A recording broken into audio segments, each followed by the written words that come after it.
पहले women's day आता है, इसलिए हम पहले उसकी प्लानिंग की बात कर रहे हैं।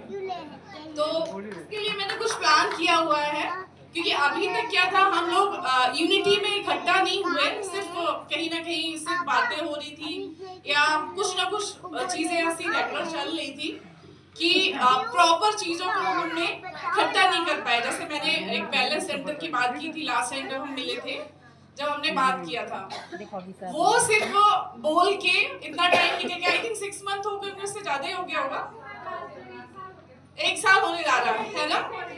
क्योंकि मेरी फील्ड है हेल्थ, मैं वहां से निकल के आई हूँ, तो मेरे माइंड में 24 घंटा वही चलता है। जैसे अहमद सर के माइंड में 24 घंटा सिर्फ एमएलएम चलता है, मेरे माइंड में हमेशा चलता है कि मैं लोगों को कैसे ज्यादा से ज्यादा हेल्दी बना सकूं, चाहे वो कोई भी हो।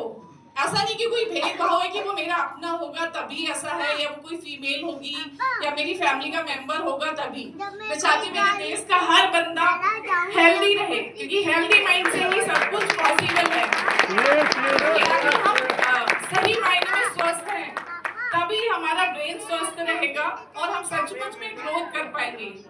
क्योंकि पैसे के पीछे तो सब भाग रहे हैं, बट हेल्थ का हम लोग उतना नहीं सोच पाते। वरना देखा जाए, वर्ल्ड में नंबर 1 हम हैं, हमारे पास हर तरह की सुविधाएं हैं, हमारे देश में हर वो चीज है जिसके लिए बाहर लोग भटकते हैं, तरसते हैं, मतलब उनको प्रॉपर वो चीजें नहीं मिलती। लेकिन सही मायने में हम अपने ब्रेन का सही यूज नहीं कर पाते, क्योंकि हम अवेयर नहीं है अपने स्वास्थ्य को लेके।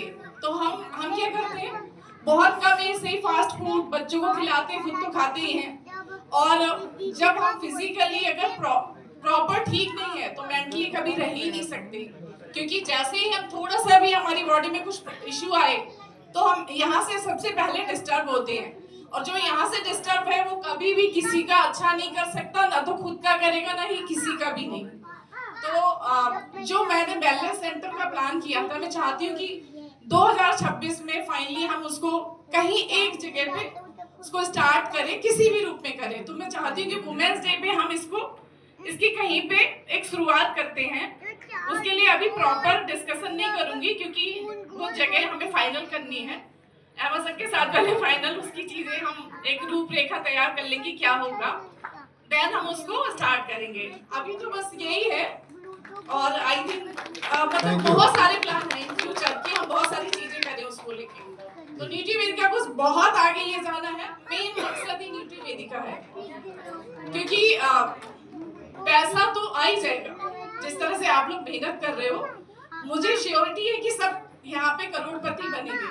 बट करोड़पति बनने के बाद करना क्या है, उसका एंजॉयमेंट भी तो लेना है। तो एंजॉयमेंट कैसे लेंगे, अगर हम हेल्दी नहीं रहेंगे तो एंजॉयमेंट कैसे होगा। डॉक्टरों को तो देना नहीं है वो कमा के, तो क्यों ना उसको सही डायरेक्शन में लेके जाए और चीजें करें।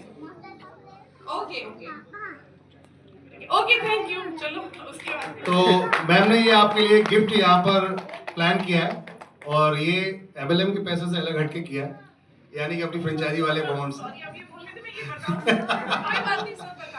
कोई नहीं।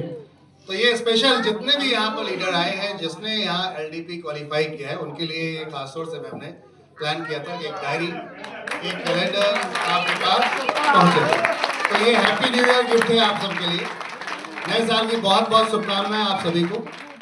और अब ये सिलसिला शुरू होगा, उससे पहले अब हम चाहते हैं कि हमारे वो लीडर्स आना शुरू होंगे यहाँ पर, जिन्होंने यहाँ अपनी एक पहचान बनाई, मुसीबतों के साथ, परेशानियों के साथ जूझने के बाद आज इस जगह मुकाम पे खड़े हुए। तो उनकी एंट्रीज होना शुरू होंगी। देखिए, उन्हें सुनिए, और मुझे लगता है एंजॉय कीजिए, क्योंकि ये काम आपके साथ भी होने वाला है। सक्सेस जब मिलती है तो उसका शोर भी जाना जरूरी है। समझ पा रही बात? सक्सेस जब मिलती है तो शोर भी होना जरूरी है। तो चलिए, हमारे बीच में एक डायनामिक पर्सनालिटी है जिन्होंने कुछ अचीवमेंट किया। बुलाते हैं अपने एंकर साहब को, और वो बुलाएंगे उनसे यहाँ पर स्टेज पर जरा धमाकेदार म्यूजिक के साथ। Thank you.